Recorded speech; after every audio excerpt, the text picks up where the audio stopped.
And when I interviewed Harry Anslinger about it, he said we weren't having any trouble with it. You could get it in Harlem, he said, and it was not a problem.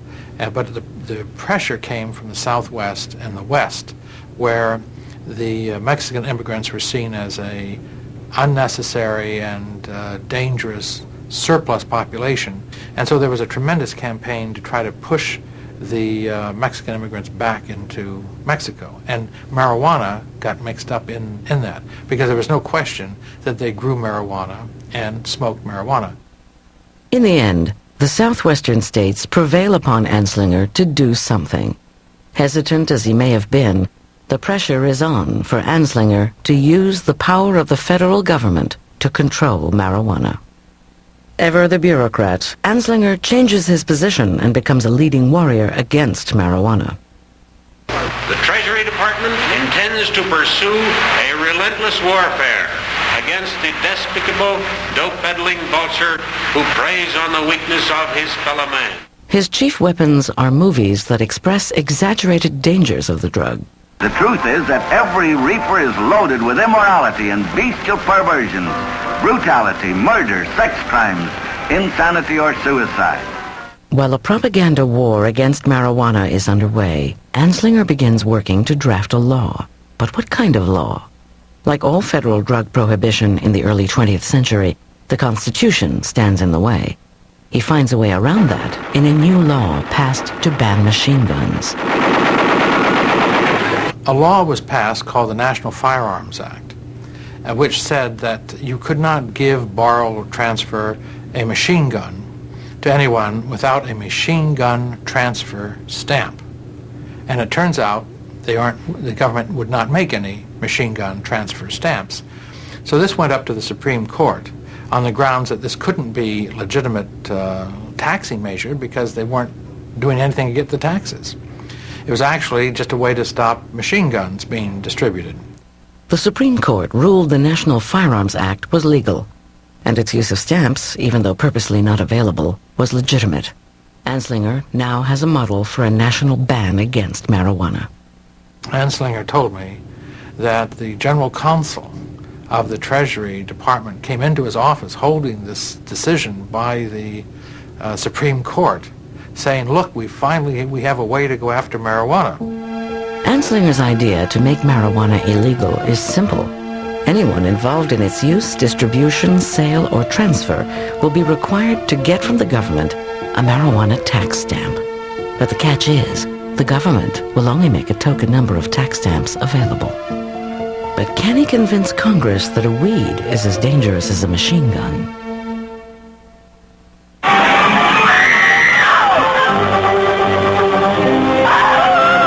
The next tragedy may be that of your daughter, or your son, or yours, or yours, or yours.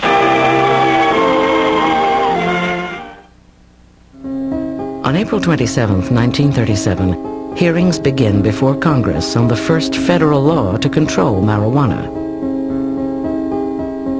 Anslinger hopes to convince Congress that marijuana is dangerous and that they will enact a law like the one that banned machine guns. I think his attitude toward marijuana was that it was not as serious as cocaine and heroin. But you wouldn't know that publicly, because one of the strategies against marijuana was to describe it in so horrible and disgusting a way that no one would be tempted to try it once. What's the matter with you, son? Anslinger tells Congress the drug makes the user insane, or worse. Oh, nuts. I didn't do it on purpose. Of course you did. But rather than argue with them, the mother stoops to pick it up, and when she does, Elvin takes that heavy frying pan from the stove and kills his mother with it. This is exactly what happened, and how it happened. In fact, he said... Anslinger also tells Congress marijuana is the stepping stone or gateway to heroin and cocaine. One more, folks, or I'll be floating. I want something stronger.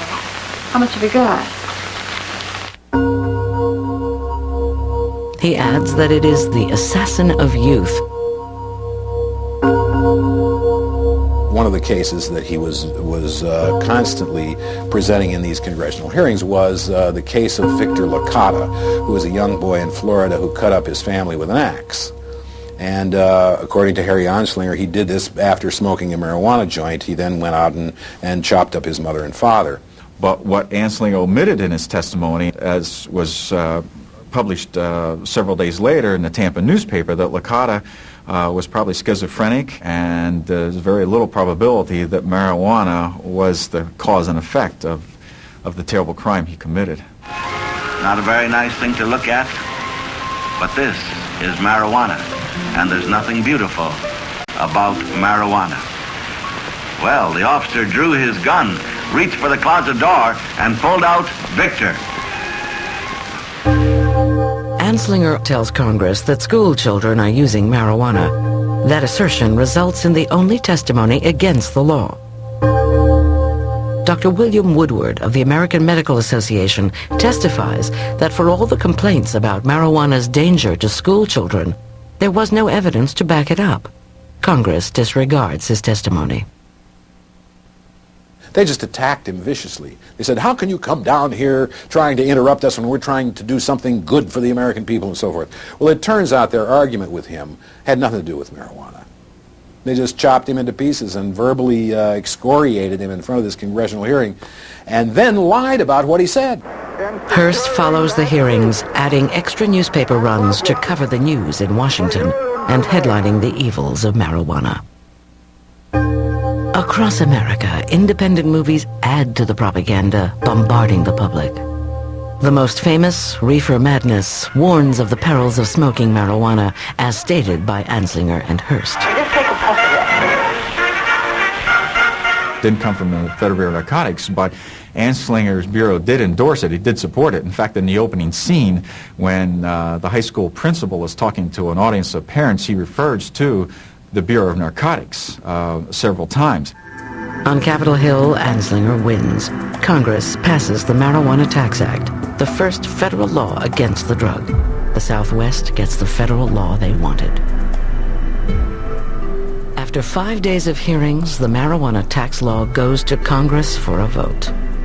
It's passed within weeks by roll call vote. President Roosevelt signs the bill on August 2nd. It takes effect October 1st. Perhaps one of Anslinger's most significant contributions to fighting drugs is that he, more than any other individual, demonized drugs. I don't know that Anslinger lied to Congress, but he was an effective propagandist, we might say. The law requires that anyone wishing to buy, sell, distribute, or transfer marijuana must pay a tax and have a stamp. The penalty for failure to do so is 5 years in jail, a $2,000 fine, or both. But like the machine gun law, the government doesn't make the marijuana stamps available. There was another problem, too, and that was that in order to get the license, you had to have the marijuana in hand. But if you had the marijuana in hand without the license, you had already violated the law. 2 days after the law goes into effect, the first offender of the Marijuana Tax Act, Samuel Caldwell, is arrested in Colorado.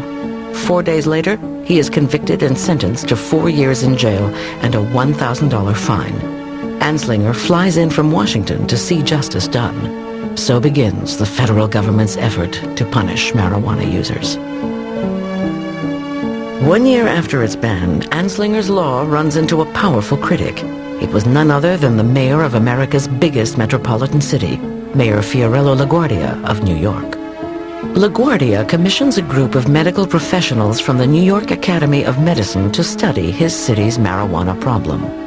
This blue ribbon panel visits schoolyards, interviews principals, even tests the effects of the drug on adults. After 4 years of study, the following conclusions are drawn.